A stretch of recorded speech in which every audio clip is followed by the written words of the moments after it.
So పట్టాదారు pass పుస్తకాలకు సంబంధించి కొంతమంది సమస్యలు ఎదుర్కొంటున్నారట రాష్ట్రంలో. ఇదో కొత్త ముచ్చట, కొత్త అప్డేట్ ఇది. భూభారతికి సంబంధించింది, పట్టాదారు పాస్ పుస్తకాలకు సంబంధించింది. సో ఈ మధ్య కాలంలో జరుగుతున్నటువంటి భూములకు సంబంధించిన లావాదేవీలు అయితే కొనడము, అమ్మడము ఇట్లాంటి ఏమైనా ట్రాన్సాక్షన్ జరిగితే పాస్ పుస్తకాలు జల్ది వస్తలేవు అని చెప్పేసి ఆగమవుతారు. అయితే ఇవి జల్దీ రాకపోవడానికి గల కారణాలు కొన్ని ఉన్నాయి. సో గతంలో ఒక చెన్నైకి సంబంధించిన ఒక కంపెనీతోటి ఒప్పందం ఉంది, గత ప్రభుత్వం చేసుకున్నటువంటి ఒప్పందం.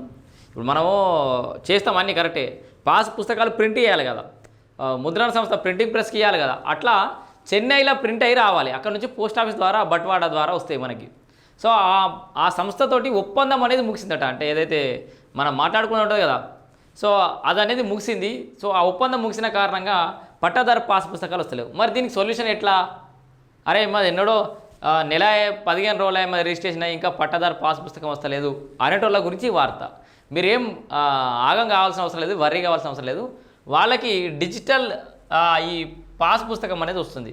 మనం జనరల్గా మనం మీ సేవలలో ఆడిడ క్యాస్ట్ ఇన్కమ్ సర్టిఫికేట్లు అప్లై చేస్తే అక్నాలజ్మెంట్ వస్తుంది, దాంతో కూడా ఎట్లయితే పనులు చేసుకుంటామో 1Bలు సరే, ఇట్లా రకరకాలుగా ఎట్లయితే అక్నాలజ్మెంట్లు కానీ మిగతా ఏదైతే వస్తే పని చేసుకుంటామో అట్లనే అన్ని అవసరాలకు కూడా డిజిటల్ పాస్ పుస్తకాలు వాడుకోవచ్చు. సో భూభారతికి పోయి డౌన్లోడ్ చేసుకోవచ్చు.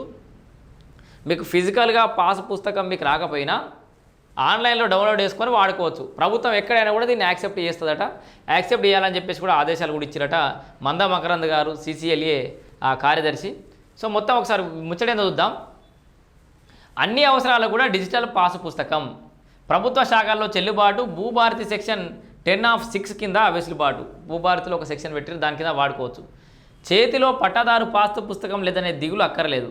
ప్రభుత్వం నుంచి పాస్ పుస్తకం అందుకున్నా అన్ని అవసరాలకు అందకున్నా కూడా అన్ని అవసరాలకు చెల్లుబాటు అయ్యే డిజిటల్ కాపీని పొందే వీరుందని అధికారులు సూచిస్తున్నారు. భూభారతి 2025 ROR చట్టం ప్రకారం సెక్షన్ 10లోని సబ్ సెక్షన్ 6 ద్వారా డిజిటల్ కాపీ చెల్లుబాటు అవుతుందని పేర్కొన్నారు. సో ఆన్లైన్లో ప్రింట్ తీసుకున్నా కూడా పనిచేస్తుంది ఏడైనా. ఆలస్యం అవుతున్న ముద్రణ. మరి దీనికి ఎందుకు ఆలస్యం? ఈ ముచ్చట ఇప్పుడు ఎందుకు వచ్చిందంటే ముద్రణ ఆలస్యం అవుతుంది.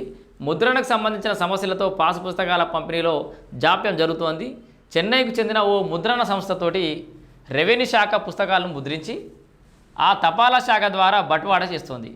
ఈ ఏడాది జూలైలో ముద్రణ సంస్థతో ఒప్పందం ముగిసింది. సో జూలైలో ఆ ఒప్పందం ముగిసింది. జూలై తర్వాత అయినటువంటి ఈ ట్రాన్సాక్షన్కి జూలై కదా, ఆగస్టు, సెప్టెంబర్, అక్టోబర్ ఈ మధ్య కాలంలో అన్నట్టు ఇక పాస్ పుస్తకాలు వస్తలేవు. ఈ పరిణామాలతో ముద్రణ పంపిణీ ఆలస్యం అవుతున్న నేపథ్యంలో లబ్ధిదారులు పోర్టల్లో డిజిటల్ సంతకం పూర్తయిన పాస్ పుస్తకం కాపీని డౌన్లోడ్ చేసుకొని, సో డిజిటల్ సైన్ అయిపోయి ఉండాలి, మళ్ళీ అది ఒక్కటి గుర్తుపెట్టుకొని అయిపోయిన వాటిని డౌన్లోడ్ చేసుకొని ప్రభుత్వ పథకాలకు దరఖాస్తు చేసుకోవచ్చని అధికారులు అయితే సూచిస్తున్నారు. ఎలా పొందాలి దీన్ని? ఎట్లా పొందాలంటే ఆన్లైన్లో భూభారతి పోర్టల్లోకి వెళ్ళాలి. తర్వాత ల్యాండ్ డీటెయిల్స్ సెర్చ్లోకి వెళ్ళి పట్టాదారు పాస్ పుస్తకం నంబరు ఇచ్చి ఐచ్ఛికంపై అంటే ఫెసిలిటీస్ ఉంటాయి కదా, మీకు చూపిస్తాం. ఐచ్ఛికం అంటే ఏంటంటే మన ఇంట్రెస్ట్ అన్నట్టు. ఇక ల్యాండ్ డీటెయిల్స్ ఇట్లా రావాలి. దీంట్లో సర్వే నెంబరు సబ్ పట్టాదారు పాస్బుక్ నంబర్ కొట్టి ఇది డీటెయిల్స్ కొడితే దాంట్లో పోయిన తర్వాత వస్తుంది. ఎందుకంటే నా పేరు మీద భూమి లేదు, గుంటెడు భూమి కూడా లేదు వాస్తవానికి కొడదామంటే. సో అందుకే మీకు చూపెట్టలేకపోతున్నా. ఇక్కడ ఆన్లైన్లో భూభారతి పోర్టల్లోకి పోయి చేసి పాస్ పుస్తక నంబర్ ఐచ్ఛికంపై క్లిక్ చేసి ఆ నంబర్ నమోదు చేయాలి. ఆ పక్కనే ఆధార్ మొదటి 4 అంకెలు నమోదు చేయాలని సూచించే ఐచ్ఛికం వస్తుంది. 4 అంకెలు నమోదు చేసి దిగువ ఉన్న క్యాపచాను పూర్తి చేస్తే డిజిటల్ పాస్ పుస్తకం ROR పహాని 2 కూడా తెరుచుకుంటాయి. సో దీంట్లో మిగతా విషయం చదివే ముందట చదువుదాం, దాంట్లోకి పోదాం. ఇగో వాటిని ప్రింట్ తీసుకొని అధికారికంగా వినియోగించుకోవచ్చు. భూమి వివరాలు ఎట్లా తెలుసుకోవాలి?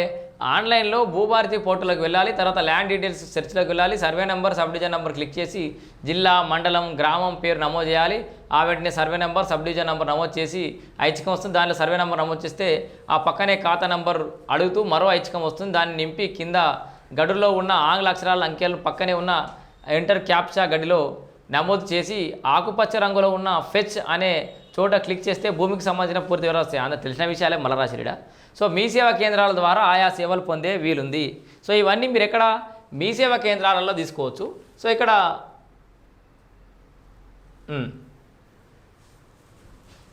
సో ఏమంటుండు CCLA కార్యదర్శి మందా మకరంద్ ఏమంటుండో కూడా చూద్దాం ఒకసారి.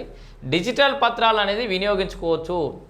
భూభారతి పోర్టల్లో అందుబాటులో ఉన్న డిజిటల్ పాస్ పుస్తకం కాపీని డౌన్లోడ్ చేసుకొని అధికారిక కార్యకలాపాలకు వినియోగించుకోవచ్చు. పాస్ పుస్తకాల కాపీలను అడిగే అన్ని ప్రభుత్వ శాఖలు డిజిటల్ పత్రాన్ని ఆమోదిస్తాయి. దీనిపై అందరికీ అవగాహన కల్పిస్తున్నాం.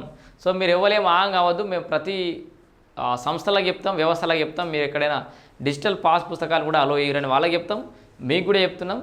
సో మీరేం వరి కావాల్సిన అవసరం లేదు. జర ప్రింటింగ్ లేట్ అయినా కూడా మీరు ఇవి వాడుకోవచ్చు అని చెప్పేసి అయితే CCLA కార్యదర్శి మందం అక్రాంతి చెప్తున్నాడు. సో మీరు మొత్తానికి అయితే అన్ని అవసరాలకు డిజిటల్ పాస్బుక్ను వాడచ్చు. ఆ పాస్బుక్లు రాకపోవడానికి గల కారణాలు ఈ ప్రింటింగ్ ప్రెస్ ఏదైతే ఉందో ఆ వ్యవస్థ సంస్థ, చెన్నైకి సంబంధించిన సంస్థ వాళ్ళతో ఒప్పందం ముగిసింది కాబట్టి అవి వస్తలేవు పుస్తకాలు. కొంచెం లేట్గా తర్వాత మళ్ళీ ఒప్పందం కుదరంగానే మళ్ళీ ప్రింటింగ్ అనేది స్టార్ట్ అవుతుంది, మీకు పాస్ పుస్తకాలను వస్తాయి. అంతలోపు డిజిటల్ సైన్ అయిన వాటిని ఆన్లైన్లో డౌన్లోడ్ చేసుకొని మీరు వాడుకోవచ్చు.